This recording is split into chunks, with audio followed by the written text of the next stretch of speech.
പ്രിയമുള്ളവരെ, ജീവിത സഹനമുണ്ടാകുമ്പോൾ ഓർക്കേണ്ട ഒരു വചനമായിട്ട് എപ്പോഴും എന്നെ പ്രചോദിപ്പിച്ചിട്ടുള്ള ഒരു വചനമാണ് അബ്ദുൽ കലാമിൻ്റെ, നമ്മുടെ പ്രസിഡൻ്റായിരുന്ന അബ്ദുൽ കലാമിൻ്റെ വാക്കുകൾ. മുന്തിരികൾ ഞെക്കിപ്പിഴിയാതെ വൈനുണ്ടാക്കുക സാധ്യമല്ല, പൂക്കളെ ഞെരുക്കാതെ പെർഫ്യൂം ഉണ്ടാക്കുവാൻ സാധ്യമല്ല. അതുകൊണ്ട് ജീവിത സമ്മർദ്ദങ്ങൾ ഉണ്ടാകുമ്പോൾ ഭയപ്പെടാതിരിക്കുക, കാരണം അത് നിങ്ങളുടെ ഏറ്റവും നല്ലതിനെ പുറത്തു കൊണ്ടുവരും. എത്രയോ മനോഹരമായിട്ടുള്ള വാക്യങ്ങളാണ്. മുന്തിരി ഞെക്കിപ്പിഴിയാതെ വൈനുണ്ടാക്കുവാൻ സാധ്യമല്ല, പൂക്കളെ ഞെക്കിപ്പിഴിയാതെ പെർഫ്യൂം ഉണ്ടാക്കാൻ സാധ്യമല്ല. അതുകൊണ്ട് നിങ്ങളുടെ ജീവിത പ്രതിസന്ധികളും സമ്മർദ്ദങ്ങളും ഉണ്ടാകുമ്പോൾ ഭയപ്പെടാതെ അതിന് ധൈര്യത്തോടെ നേരിടുവാൻ കഴിയണം. ധൈര്യത്തോടെ നേരിടുമ്പോൾ ഏറ്റവും നല്ലതിനെ അത് പുറത്തു കൊണ്ടുവരും.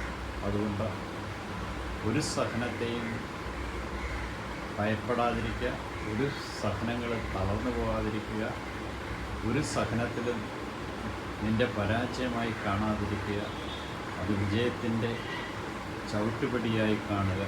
നിന്നിലുള്ള ഏറ്റവും നല്ലതിനെ കൊണ്ടുവരാനായിട്ടുള്ള ഒരവസരമായിട്ട് അതിനെ കാണുക. അല്ലാതെ തളർന്ന് തരിപ്പണമായി നമ്മുടെ ജീവിതത്തെ നിരാശയിലേക്ക് നയിക്കേണ്ടതല്ല ഓരോ സഹനം. ഓരോ സഹനത്തിലും ഒരു പാഠം പഠിക്കുക, ആ പാഠത്തിലൂടെ നിൻ്റെ ജീവിതത്തിൽ കൂടുതൽ കരുത്ത് പകരുന്നതാക്കി മാറ്റുക, കരുത്താർജിക്കുക. അങ്ങനെ ജീവിത വിജയം നിനക്ക് സുനിശ്ചിതമെന്ന് ഉറപ്പുവരുത്തുന്നതാണ് പരാജയങ്ങളെന്ന് മനസ്സിലാക്കി മുന്നോട്ട് പോകുവാൻ കഴിയട്ടെ എന്ന് ആശംസിക്കുന്നു.